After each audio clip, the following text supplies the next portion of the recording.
Hi friends, welcome to finding flavours. Finding ఫ్లేవర్స్లో మనం ఈరోజు గ్రీన్ చిల్లీ చికెన్ తయారీ విధానం చూద్దాం. చికెన్ ఎప్పుడూ ఒకేలా కాకుండా ఇట్లా అప్పుడప్పుడు ఫ్లేవర్స్ మార్చి చేస్తుంటే డిఫరెంట్గా ఉంటుంది. అందుకని గ్రీన్ చిల్లీ చికెన్ ఈరోజు మన కిచెన్లో ఒక అర కేజీ చికెన్తో చూపిస్తున్నాను. అర కేజీ చికెన్ తీసుకుని 2 సార్లు బాగా కడిగి ఇట్లా మిక్సింగ్ బౌల్లోకి తీసుకుందాం. తర్వాత చికెన్కు పట్టించే మసాలా రెడీ చేద్దాం. అందుకోసం ఒక మిక్సీ జార్ తీసుకుని ఒక 15 నుంచి 20 వరకు పచ్చిమిర్చి వేయాలి, లేదా మీరు తినే కారాన్ని బట్టి వేసుకోవచ్చు. మిక్సీ జార్లో పచ్చిమిర్చి వేశాక ఒక గుప్పెడు పుదీనా ఆకులు వేయాలి.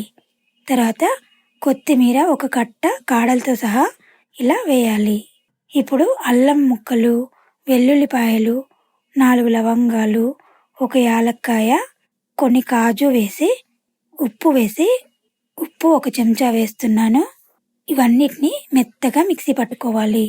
ఇట్లా మెత్తగా కారాన్ని రెడీ చేసుకున్నాక ఇప్పుడు చికెన్ బౌల్ తీసుకొని అందులో 1/2 టీ స్పూన్ వరకు పసుపు, మిక్సీ పట్టిన మసాలా పేస్ట్ను వేసి చికెన్ అంతటికి బాగా పట్టించాలి.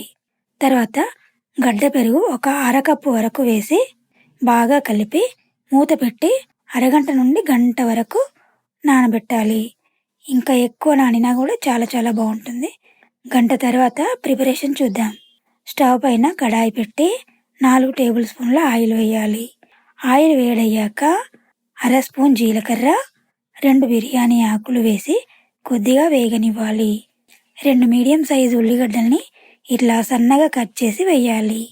ఉల్లిగడ్డ ముక్కలు వేగాక కరివేపాకు వేసి కొద్దిగా పసుపు వేసి ఇప్పుడు మసాలా పట్టించి పెట్టుకున్న చికెన్ వేయాలి.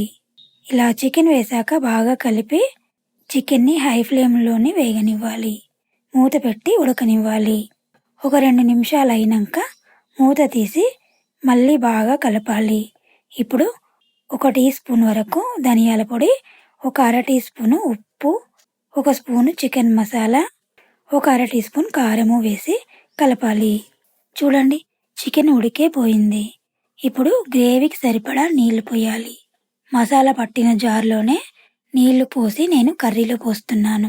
గ్రేవీకి సరిపడా నీళ్లు పోసి మూత పెట్టి 2-3 నిమిషాలు ఉడికించితే సరిపోతుంది. ఇలా ఆయిల్ పైకి తేలేదాకా కర్రీ ఉడికించితే సరిపోతుంది. కర్రీ రెడీ అయిపోయినట్లే. అయినా ఒక ముక్క తుంచి చూస్తాను. చూడండి ఎంత చక్కగా ఉడికిందో కదా. చాలా టేస్టీగా కూడా ఉంది.